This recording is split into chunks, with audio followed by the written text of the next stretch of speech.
Baiklah, Assalamualaikum warahmatullahi wabarakatuh. Perkenalkan, saya Dr. Muhammad Fajar Ramadan Irsal, spesialis PHD di Rumah Sakit Khusus PHD Ciranjang. Kali ini saya mau menceritakan tentang suatu penyakit yang kita sebut dengan tonsilitis atau radang memanjang. Ya, kita mulai. Tonsilitis itu adalah suatu infeksi peradangan di rongga amandel. Semua orang punya amandel, baik anak kecil, dewasa, orang tua punya amandel.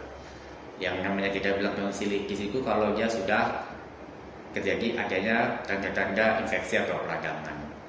Apa aja gejala yang bisa kita temuin? Pertama, sakit menelan, nyeri menelan, sakit saat makan, saat minum, demam, sakit tenggorokan yang berlebihan, pilek, batuk, dan ada rasa mengganjal di tenggorokan. Biasanya tonsilitis itu tidak perlu dilakukan operasi. Bisa kita lakukan dengan pemberian obat-obatan buat mengatasi infeksinya. Tapi memang diperlukan tindakan operasi pada beberapa kasus tonsilitis. Yaitu seperti apa? Yang pertama, jika dia sudah mengalami infeksi yang berulang pada ragam amandelnya, yang tidak bisa dilakukan pengobatan dengan memberikan obat-obatan. Radang amandel yang membesar ukurannya, yang sangat mengganggu makan hingga mengganggu jalan nafas. Dan yang terakhir, yang paling sering dikeluhkan yaitu adanya mulai timbul tidur ngorok. Nah, memang ada hubungan antara ngorok sama tonsilitis atau amandel yang membesar atau meradang. Karena kita lihat dari lokasinya, anatominya.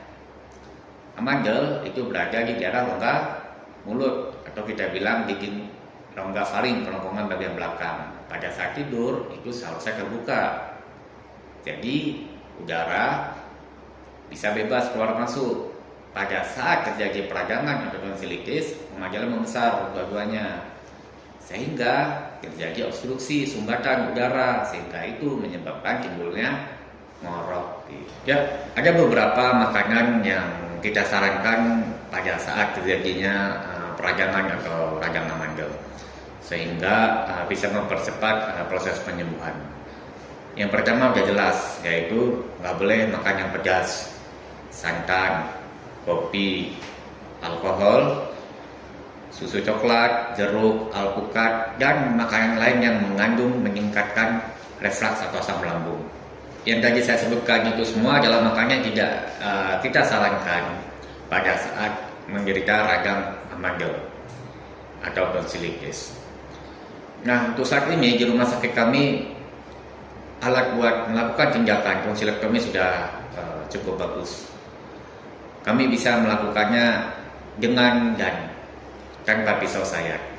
Kita bisa melakukan dengan teknik no sayatan atau tidak ada sayatan sama sekali, sehingga mempercepat proses penyembuhan dan mengurangi terjadinya risiko perdarahan atau komplikasi pasca tindakan. Ya, jadi jika mengalami radang amandel atau tonsilitis, segera berobat ke dokter buat dilakukan penanganan lebih lanjut. Ya, baiklah, itu aja sekian dari saya. Terima kasih atas perhatiannya. Wassalamualaikum warahmatullahi wabarakatuh.